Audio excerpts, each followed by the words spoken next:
Karong adlaw maoy pinakaunang adlaw sa bag-ong bulan sa Mayo. Diin ato usab kinigi pahinungod ngadto sa atong inahan nga si Birhen Maria. Karong adlaw usab ato gisaulog ang kapistahan ni ang bana ni Santa Maria nga si San Jose nga mamumuo, no? Joseph the Worker.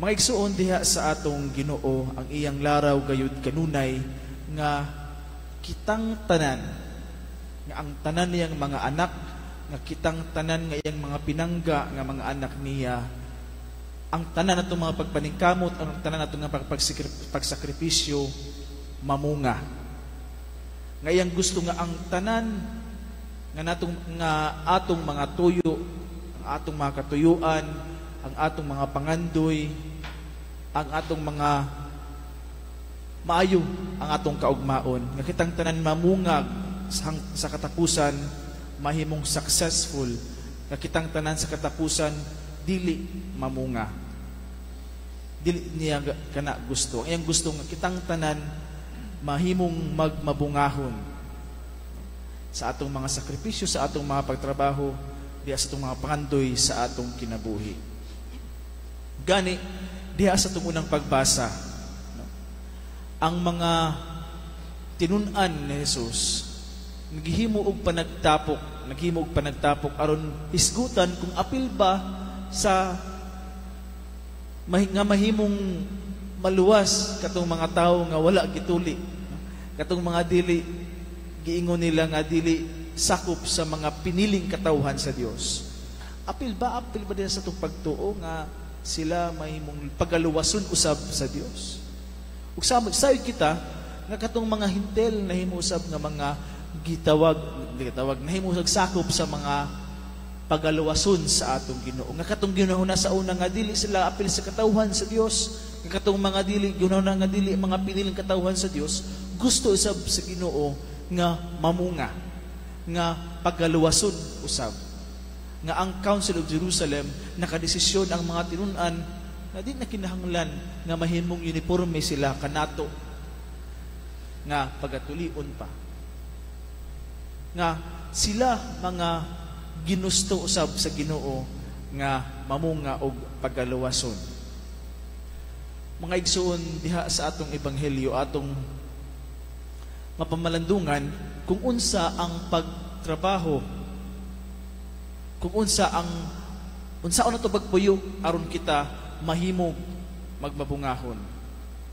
Obviously, magpabilin nganha sa tinuod sa tiunay nga punuan. Nga kita mahimong magmabungahon kung kita magpabilin kanunay nganha kang Hesus.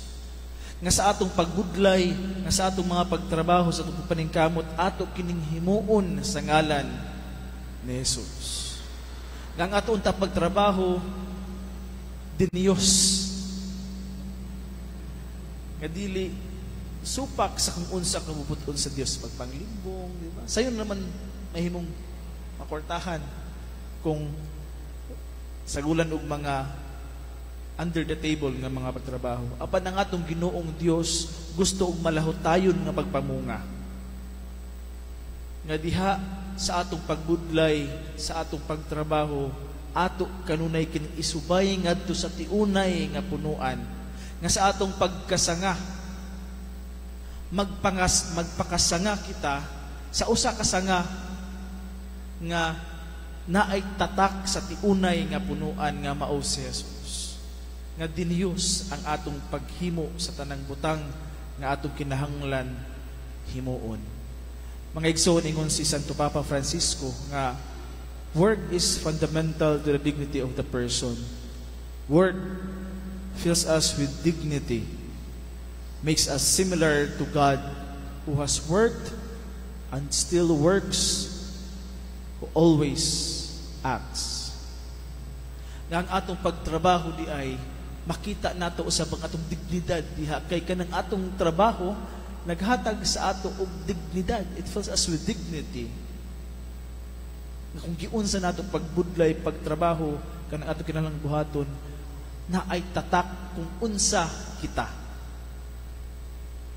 ug diha sa atong pagbudlay pagtrabaho daw nahimo kitang sama sa Dios who has worked nga nagtrabaho and still works. Kay mga igsuon ang atong Ginoo wala mahuman sa iyang pagmugna sa kalibutan. God continues to create, who always acts. God continues to intervene in our lives. Nga siya kanunay nagmugna sa atong kaugalingon ug sa kalibutan. Mga igsuon diha sa atong pagtrabaho unta mahisama kita usab sa atong gisaulog karon nga si San Jose nga mamumuo. Nga diha hilom lang yun sa kaayo diha sa atong sa atong Biblia. Sa mga gospel narratives wala gyoy mismo usa ka pulong nga giingon ni San Jose. Apan siya nagtrabaho nga hilom ug ang iyang katuyuan alang ka sa kaayuhan, alang sa Dios, alang sa pagtuman sa kabubuton sa Dios ug kang Jesus nga iyang anak. Dili anak nga iyang anak, adopted son. Mara nga diha sa kung nakadumdum kita katong nagdamgo siya nga nagunahuna unta siya nga buwagan niya si Maria sa hilom apan gipadamgo siya sa anghel nga ayaw kahadlok kay mao kini ang kabubuton sa Dios alang kanimo.